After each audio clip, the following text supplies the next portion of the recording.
بسم اللہ الرحمن الرحیم۔ السلام علیکم، میں ہوں صبا اور آپ دیکھ رہے ہیں صبا اردو وائس۔ دوستو، امید کرتی ہوں کہ آپ صحت اور ایمان کی بہترین حالت میں ہوں گے۔ آج میں آپ سے ایک میسیج شیئر کرنا چاہتی ہوں اور وہ ہے نصیر الدین طوسی کو 15 سال بغیر مقدمہ چلائے قید میں کیوں رکھا گیا؟ 1400 سال کی تہذیب کی تاریخ میں مسلمانوں میں متعدد عالم دانشور اور سائنسدان پیدا ہوئے، لیکن محقق کا خطاب مسلمانوں نے صرف 2 ہی فضلاء کو دیا۔ پہلے محقق طوسی کو اور اس کے بعد محقق دوانی کو۔ محقق طوسی نے اسلام اور اسلامی فکر و ثقافت کے استحکام کی وہ خدمات انجام دی جس کی مثال پوری اسلامی تاریخ میں نہیں ملتی۔ خواجہ نصیر الدین طوسی کی تصنیف کی تعداد 150 سال سے زیادہ ہے۔ علم و حکمت کی بیش بہا خدمات انجام دینے کے بعد نصیر الدین طوسی کا انتقال ہو گیا۔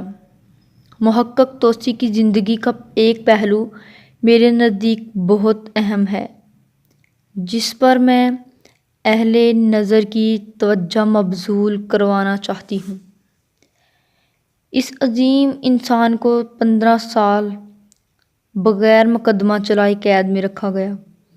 سوال یہ ہے کہ وہ کس قسم کا معاشرہ تھا جہاں اہل علم پر اس طرح کے مظالم روا رکھے جاتے تھے؟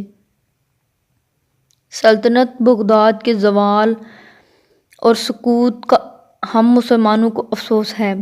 واقعہ یہ ہے کہ بغداد کے سقوط کے بعد اس پائے کی کوئی مسلمان سلطنت مشرق میں نہیں ابھری، لیکن ضرورت اس امر کی ہے کہ ان اسباب کا تجزیہ کیا جائے جن کی بنا پر اس عظیم الشان سلطنت کا زوال ہوا۔ ہم اپنی تاریخ کی روایات پر فخر کرتے ہیں، لیکن ہماری تاریخ کے کچھ ایسے اسباب بھی ہیں جہاں ہم نے زوال اور ناکامی کا منہ دیکھا ہے۔ تاریخ کے ان صفحات کو نظر انداز کرنا مناسب نہیں، بلکہ واقعہ یہ ہے کہ تاریخ کے ان حصوں کے مطالعے سے ہم ایسی باتیں سیکھ لیتے ہیں جو ہمیں ماضی کی کشیدہ خوانی سے حاصل نہیں ہو سکتے۔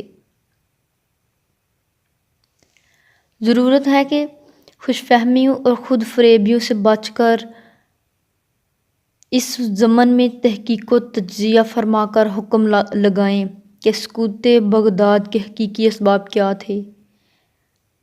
لیکن میں یہ ضرور کہوں گی کہ دنیا کی تاریخ میں ایسی متعدد مثالیں ملتی ہیں کہ جن قوموں نے اہل علم پر مظالم کیے یا ان کو ابھرنے کا موقع نہیں دیا اور زیادہ عرصے تک وہ اپنی سالمیت کو قائم نہ رکھ سکے۔